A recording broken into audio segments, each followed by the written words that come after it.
Still to come on the programme. Mention the war. I did, but I think I got away with it. And you're not singing anymore. A message to England's fans as they head for Nuremberg.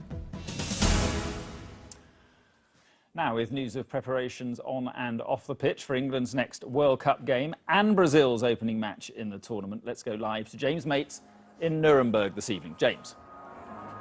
Thanks, Mark. As England fans begin to fill this city tonight, they've been warned that the police here will be stricter than they were in Frankfurt.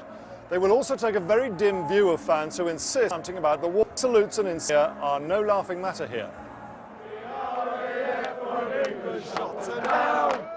The war may have been over for more than 6 decades, but from the songs and chants of many England fans here, you'd think it had ended late last year. Over the weekend in Frankfurt, it wasn't so much "don't mention the war" as "let's not talk about anything else." But now the fans move on to Nuremberg, where the issue of wartime jokes and Nazi salutes is much more sensitive.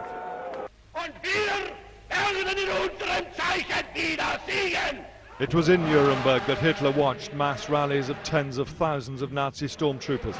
Much of his specially built parade ground still stands and still carries the echoes of Germany's Nazi past. This is the podium from which Hitler addressed those huge Nazi rallies. The football ground and the area where thousands more England fans would gather is just a few hundred yards away. Now, the Germans preserve all this because if you forget your history, you are more likely to repeat it. But that doesn't mean that they want drunken Englishmen to remind them of it.